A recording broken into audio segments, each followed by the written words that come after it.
அஸ்ஸலாமு அலைக்கும் வரஹ்மத்துல்லாஹி வபரகாத்துஹு.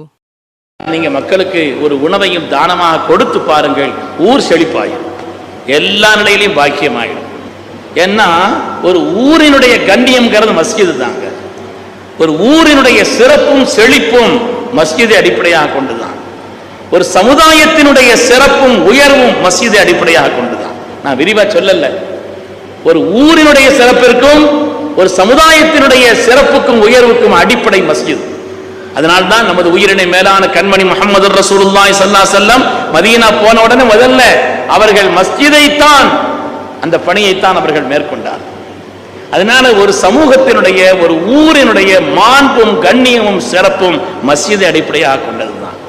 நம்முடைய ஈமான், நம்முடைய கல்வி, நம்முடைய வணக்கம், நம்முடைய ஒழுக்கம், நம்முடைய வியாபாரம், நம்முடைய திருமணம், இம்மை மறுமை சம்பந்தப்பட்ட அனைத்து நெறிகளுமே மஸ்ஜிதில் வைத்துத்தான் நமக்கு கற்றுத் தந்தார்கள் கண்மணி முஹம்மது ரசூலுல்லாஹி ஸல்லல்லாஹு அலைஹி வஸல்லம்.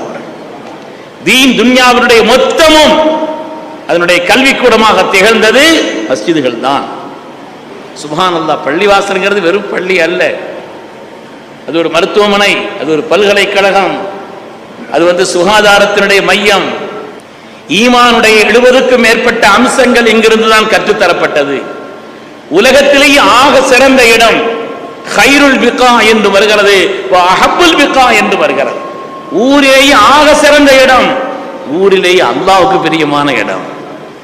ஊருக்கு வர்ற ரஹ்மத் பதில் அங்கதான் இறங்குது, அங்க இருந்தா பங்கு வைக்கப்படுது, அங்கிருந்தா உலகத்தில் பங்கு வைக்கப்படுது, ஊருக்கு பங்கு வைக்கப்படுது. அதனால ஊரில் சிறந்த இடம், அது மாதிரி உலகத்திலே இடங்களில் ஆக சிறந்த இடமாக அது அமைந்திருக்கிறது.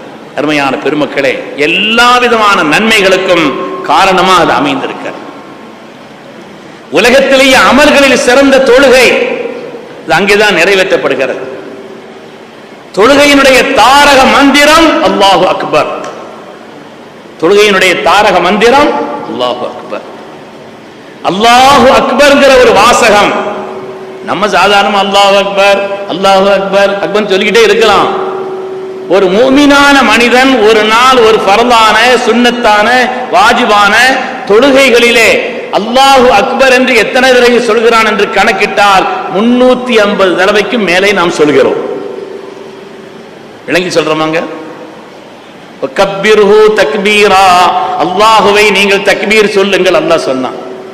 அல்லாஹு அக்பர் கவுலுல் அப்தி அல்லாஹு அக்பர் கைரும் மினத் துன்யா வ மா ஃபிஹா. அல்லாஹு அக்பர் என்ற சொல் இந்த உலகத்திலே உள்ள எல்லாவற்றையும் விட மேலானது.